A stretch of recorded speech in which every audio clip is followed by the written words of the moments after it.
Arrest किया गया, क्या क्या मामला थोड़ा विस्तार से बताइए। वैसे तो लिखित हो क्या था? एक गांव पड़ता है हर 1 महीना पहले नारायणपुर छांगा, उस गांव में बाबा साहब की मूर्ति को लेके और एक रात के अंधेरे में एक मारपीट जो है, जिसमें 16 तारीख की घटना में 17 तारीख को मुकदमा दर्ज हुआ। मुकदमा भी तब दर्ज हुआ जब मैंने उसमें खुद इन्वॉल्वमेंट किया। मुझे कहीं से एक एप्लीकेशन मिली जिसमें पीड़ित का नाम था मलखान से। मैंने फ़ोन किया तो एक बिटिया से मेरी बात हुई, उसने मुझे सारी बात बताई कि हम थाने में हैं और आई थिंक 2:30 बज रहे थे दोपहर के, क्योंकि भैया हमारा मुकदमा नहीं दर्ज हुआ है।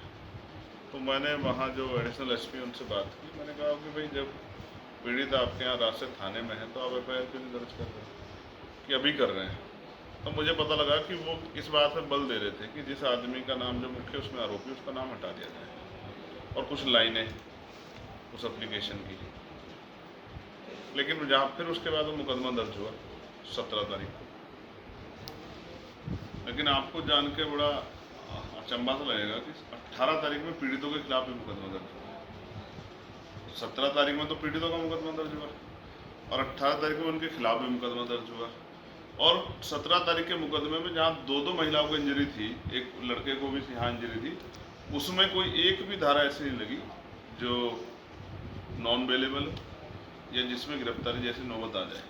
लेकिन जो 18 तारीख में मुकदमा हुआ पीड़ितों पे, उसमें 307 बिना मेडिकल के पुलिस ने लगा दी।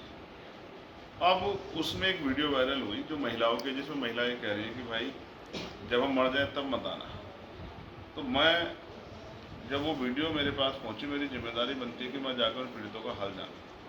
मैं उनका हाल जानने के लिए निकला था। पुलिस ने मुझसे कहा कि हम आपकी उनसे वार्ता कराएंगे सकारात्मक माहौल में, और यहाँ मुझसे आग्रह किया कि यहाँ रुक जाओ, हम वहाँ के माहौल को ज़रा ठीक करवा लेते हैं और यहाँ ला के जो है गेट बंद करवा के डिटेन कर लिया पोस्ट लगा के। मैंने इनसे ये भी कहा कि भाई आप एक काम करो, आप मुझे कम संख्या में ले चलो, और अगर वो भी आप पे संभव नहीं है, आप वैसे तो कानून व्यवस्था उत्तर प्रदेश बहुत अच्छी है, तो मुझे अपनी गाड़ी बिठा के ले चलो। लेकिन जो वीडियो वायरल हो रही है, जो महिलाएं कह रही है कि हमें हमारे भाई को यहाँ आना चाहिए, हमारे बेटे को आना चाहिए, जब हम मर जाएंगे तो तब क्या करेंगे आके, तो कम से कम इस आज़ाद उत्तर प्रदेश में मेरा उनसे इंटरेक्शन तो करा दो, मैं अपने लोगों से उनकी बात तो सुन लूँ।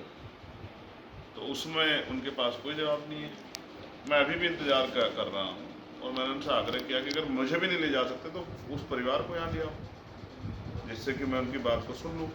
अगर आप ये तीनों काम नहीं कर रहे तो इससे पता लगता है कि आप चाहते ही नहीं मैं वहाँ जाऊँ। इसका मतलब आप कुछ चीज़ों को छिपा रहे हैं और आप पूर्ण रूप से पुलिस एडमिनिस्ट्रेशन सरकार के लोगों के साथ खड़े, क्योंकि आरोपी उसमें वो हैं जो पिछली बार वहाँ से चुनाव लड़े, अजय प्रताप, उन्हीं वही मुख्य आरोपी हैं। आप उनको बचाने के लिए सारे जो है कंडे अपना रहे हैं।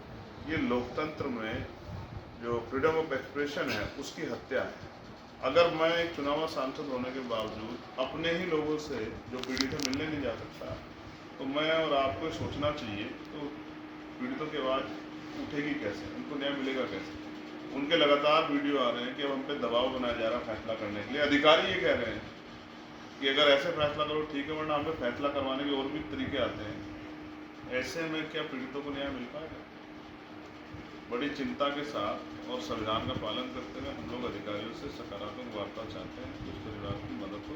और जो भय का माहौल पीड़ितों द्वारा बताया जा रहा है, और हालांकि ये तो पूरे उत्तर प्रदेश में देखने को मिल रहा है, अगर ये माहौल को पुलिस सुधार नहीं सकती तो फिर कैसे कानून व्यवस्था बहाल होगी, कैसे कानून व्यवस्था पे अमल होगा, कैसे खाकी के प्रति इकबाल बुलंद होगा, कैसे पीड़ितों में जो है ये डर भय का माहौल खत्म होगा। इसका जवाब सरकार को, पुलिस को देना है।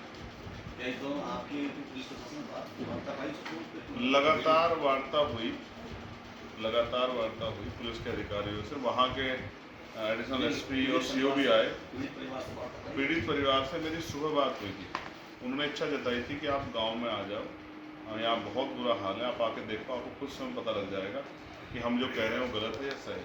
लेकिन अब पुलिस जो है बाधा बन के खड़ी होगी। जैसे आप जो है माहौल ख़राब है, आप जाने की जोर लगाने की कोशिश कर रहे हैं, तो वो उल्टा सीधा इस तरह के ब्लेम लगाने लग जाएंगे। मैं तो फिर भी चाहता हूँ आप भी कुछ सोचिए, अगर कल ये हिंसा आपके साथ हो जाए और आपके परिवार का कोई व्यक्ति आपकी पीड़ा जानने के लिए आना चाहे तो क्या उसको लोकतंत्र में आने की इजाजत नहीं है?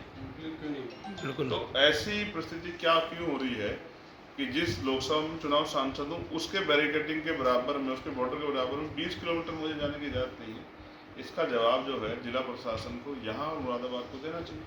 मैं तो लगातार अधिकारियों से बात कर रहा हूँ, सुबह मेरी बात हुई, उन्होंने मुझसे वादा किया कि हम पीड़ित परिवार से आपकी बात कराएंगे। मैं इस बात पर भी सहमत हूँ कि यहीं करा दो बुला के, लेकिन अगर आप बुला के बात में नहीं करा सकते तो मैं क्यों कैसे मानूँ कि मेरे लोग वहाँ सुरक्षित, कैसे उनके साथ अन्याय नहीं होगा? इस बात की गारंटी कौन देगा?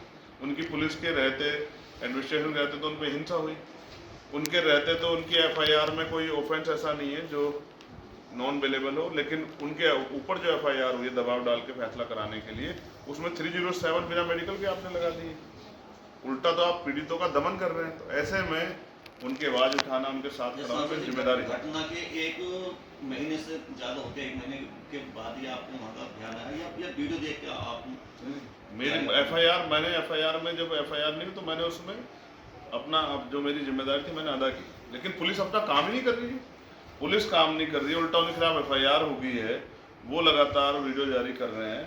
मैं जब यहाँ आया परसों, तो परसों मैंने तय कर लिया कि मुझे वहाँ जाना है। अगर देखिए मैं वहाँ जाता कहाँ हूँ, पहले आप इस बात को समझिए। जहाँ पुलिस और एडमिनिस्ट्रेशन खड़ा हो जाए, सरकार खड़ी जाए, जहाँ पुलिस कानूनी रूप से सही काम कर रही है वहाँ मुझे जाने की जरूरत क्या है? ऐसे तो पूरे देश में, पूरे उत्तर प्रदेश रोज हर जिले में कोई ना कोई घटना हो रही है। अभी मेरठ में एक लड़की की जो है हत्या हुई, तो जब पुलिस ने सही काम कर दिया तो फिर वहाँ जाके क्या करना है? लेकिन जहाँ पीड़ित ये कह रहे हैं कि भाई हमारे पास आके हमें मदद कराओ, तो वहाँ नैतिकता के आधार पर जाना चाहिए नहीं जाना चाहिए? आप बताइए। बिल्कुल। अगर वो वीडियो जारी करके ये ना कहते कि हमें भय नहीं है तो फिर मैं वहाँ क्या करने जाता? जब वो वीडियो जारी करके अपील कर रहे हैं तो ये तो पुलिस की का फेलियर है ना, एडमिनिस्ट्रेशन का। वीडियो के जरिए आपसे मदद मांगी उन्होंने। हाँ, तो अब मेरी जिम्मेदारी बनती है कि मैं जाकर उनकी मदद कराऊं, लेकिन पुलिस उसमें जो है अवरोधक पैदा कर रही है, एडमिनिस्ट्रेशन में अवरोध पैदा कर रहा है, सरकार उसमें जो बाधा उत्पन्न कर रही है। तो ऐसी सरकार को जवाब देना चाहिए कि वो कहते थे कि हर चौराहे पे यमराज खड़ा है, तो यमराज जो है वो तभी क्यों आता है जब आरोपी जो है सरकार से जुड़ा हुआ ना हो। लेकिन जैसे आरोपी सरकार के पक्ष से जुड़ा हुआ था तो यमराज कहाँ चला जाता है? छुट्टी पे गया। आज अगर भारतीय जनता पार्टी के किसी नेता पे सवाल खड़ा हुआ है, आरोप लगे, एफआईआर दर्ज हुई है, तो फिर पुलिस की जो प्रणाली, कार्यप्रणाली वो निष्पक्ष क्यों नहीं है? क्यों पीड़ितों के खिलाफ उल्टा मुकदमा दर्ज हो गया 2 दिन बाद? अगर इस सरकार में सत्ता पक्ष के लोग भी पहले दिन अपना मुकदमा दर्ज नहीं करा पा रहे, तो इसका मतलब क्या सरकार जो है सत्ता पक्ष की नहीं सुन रही है? लेकिन 2 दिन बाद मुकदमा दर्ज होना इस बात का प्रमाण है कि वहाँ उनके ऊपर दबाव बनाया जा रहा है, वो डर और भय के साए में, वो हम उम्मीद कर रहे हैं कि हम लोग जाकर उनकी मदद करें। अब आगे की क्या रणनीति रहेगी आप? अगर पुलिस वार्ता कराने में फेल हो जाती है तो ये माना जाएगा कि पुलिस हमें गुमराह कर रही है। आज नहीं जाने देंगे तो कल जाएंगे। भाई आज हम सरकार तो नहीं है कि उन अधिकारियों को जिन्होंने काम सही नहीं किया उनको सस्पेंड कर दें या उनका ट्रांसफर कर दें, या उन्होंने जिस तरह से जो झूठा मुकदमा दर्ज किया और झूठे मुकदमे हम खत्म कर दिए, तो पुलिस को ही खत्म करना है। तो उनके सीनियर अधिकारियों से बात करेंगे, डीआईजी से बात करें, कमिश्नर से बात करें, उसके बाद भी हल नहीं निकलेगा और जाना ही पड़ा और वो पुलिस रोकने का काम करेगी तो और तरीका अपनाएंगे जाने के। लेकिन अभी हम संवैधानिक रूप से अपनी जो है जिम्मेदारियों को अदा कर रहे हैं। अगर उसके बावजूद भी काम नहीं बनेगा तो फिर उंगली तिरछी भी करेंगे।